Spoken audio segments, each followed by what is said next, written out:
All right, the presentation. In the last video, I just outlined the research project, gave you some suggestions, some questions, and outlined the calendar going forward on this project. In this video, I just want to briefly describe what is expected in this presentation, when is it due, and what are some tips to be successful. So the presentation itself is due on June 21st, 11:59 p.m. It is a Wednesday of week 11. You'll be submitting this into the discussion board for that week. And as such, in the discussion board, you will be sharing your research via video with your classmates, allowing your classmates to view your video and to respond to it.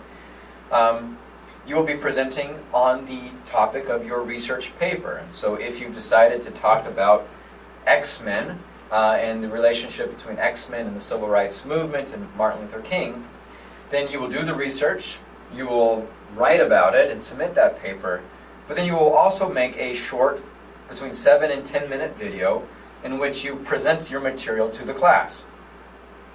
This information that you are doing the research project on is valuable. It would be a shame if the only person who gets to read it is this guy. Instead, I believe that we should make this stuff available so that you can feel proud about it and that you can help each other learn. So, I know not all of you are tech savvy. I know for some of you the idea of making a video, posting it online, is daunting. So one of the things that I've tried to encourage this term, beginning in the very first week when you were asked to make an introduction video, is to help you feel slightly more comfortable about making a type of video. I am going to, I have a worksheet that has a list of tips for some of the resources that we have at our disposal to make a video and to get it posted, including some how-tos for those of you who are unfamiliar with the entire process. Now there are a couple ways that you can go about making one of these presentations. What I ask you to do is first consider where and how you would like your presentation to work. For instance, if you live on campus or are able to come to campus, we have classrooms that you could easily go into and set up a tripod or have a friend or have me record it for you using something like your phone. And that would be totally legitimate, totally fine. But maybe you don't want to come to a classroom, maybe you don't want to use a chalkboard or a whiteboard. Maybe you just want to give your presentation from the comfort of your home. That is completely fine. And again, you could use your cell phone or smartphone to make that type of video. You'll first want to make sure that you have the memory available so that you can make that full video. Then there may be questions about, well, how do I get my video onto Blackboard? And my recommendation would be first to upload it to a video hosting site such as YouTube. And I have in this tips worksheet provided you a how-to, how to create a YouTube account, how to upload a video to YouTube, and then how to get a share or embed code to place that directly into your discussion board forum in week 11. I have done presentations like this in other classes, and I found them to be the most fun and most successful projects that we do. I know the idea at first sounds daunting, but trust me, it is something that you will really enjoy. Well, I can't speak for you, but I think that there are all the components, that this is a project that has a lot of rewarding elements to it. Now, I want to be very clear that in the presentation, I do not want you to read your paper.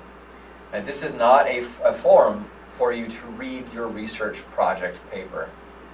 You'll be working on it at the same time, but the idea is that the research project is a very well-written, crafted piece of paper that you'll submit.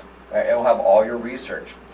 But when you present to people, you don't just give them all of that. You are presenting in a way that hopefully is entertaining and informative.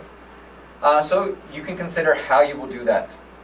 Perhaps you want to use a PowerPoint, and that would be completely fine. If you would like to use a PowerPoint, you can make the PowerPoint and then speak into a video as you are displaying your PowerPoint. There is another tool that we have that would be a great for facilitating that. It's called Screencast-O-Matic, and I have a hyperlink in the course for that. What Screencast-O-Matic does is it uses your video components on your laptop or home computer and your webcam. And you have the option of either having Screencast-O-Matic recording you through your webcam or recording what is happening on your screen. And so if you have a PowerPoint presentation on your screen, you can use your mouse to move it and to write on it if necessary, but then Screencast-O-Matic will also record your voice so that you can dictate and speak to the class as you're moving through your PowerPoint slides. So those are two tools that are available. There are many others, including things like Blackboard Collaborate, where you can make a video using your web camera, as well as other sources. I encourage you again to think about ways that you can make this both informative and entertaining. I reward students who take risks, who try to have fun with this. You do not have to be a dry, old professor. You can act something out. You can come in and demonstrate items. You can have videos playing or music in the background. You can do whatever you want in this presentation to a degree. All right, as always, if you have questions about this, please email me, please speak with me. Let's make sure that all of this is, that you are informed about all of the parts of this project and that this is something that you're able to accomplish. All right, good luck thinking about your research project this week.